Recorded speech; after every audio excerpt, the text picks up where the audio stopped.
జన్మకో శివరాత్రి అంటారు. ఇవాళ ఒక్క పొద్దున్న జాగారం చేసినా మంచి జరుగుతుందని భక్తుల నమ్మిక. జంగమయ్య లింగమైంది ఇయ్యాలనే అని చెప్తారు. శివపార్వతుల కళ్యాణం జరిగింది కూడా ఈ రోజే.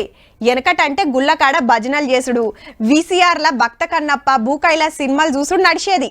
ఇప్పుడు టాకీస్ల ఇండ్లల్లా కొత్త సినిమాలు చూసుకుంటా జాగారం చేస్తున్నారు. సరే గాని గుళ్ళకాడ పూజలు ఎట్లా నడిచినాయో అరుసుకుందాం పాండ్రి.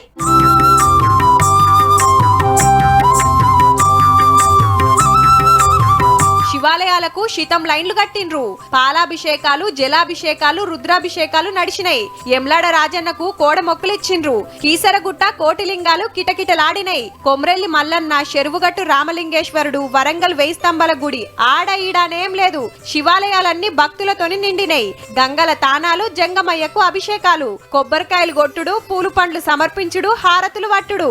చిన్న సీఎం, మంత్రులు, ఎమ్మెల్యేలు పూజలు చేసిండ్రు. పానగల్ సోమేశ్వరునికి మంత్రి కోమటిరెడ్డి వెంకటరెడ్డి సారు పట్టుబట్టలు తెచ్చిండు. మంచిర్యాల జిల్లా వేలల గట్టుమల్లన్న జాతర జోరుగైతుంది.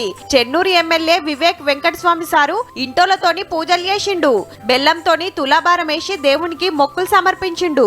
జాతరల విశాఖ ట్రస్ట్ తరపున సౌలతులు చేసిండ్రు.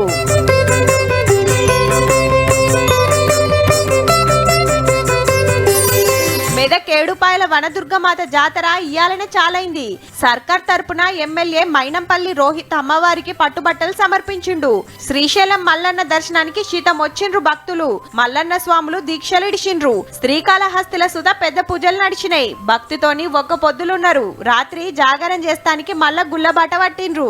డెఫినెట్ గా జాగరణ చేస్తామండి. కైలాసం ఆడడాలు, దేవుని పాటలు వినడాలు అవన్నీ కంపల్సరీ చేస్తాం. పోయిన సంవత్సరం కాశీలో ఉన్నాం శివరాత్రికి, ఈ సంవత్సరం ఇక్కడికి వచ్చినాం. తీరొక్క పూలు పండ్లతో మంచిగా షింగారిచ్చిండ్రు. రంగురంగుల కరెంటు బుగ్గలు వరిస్తే రాత్రిపూట షెక్కున మెరిసినాయి గుళ్ళు.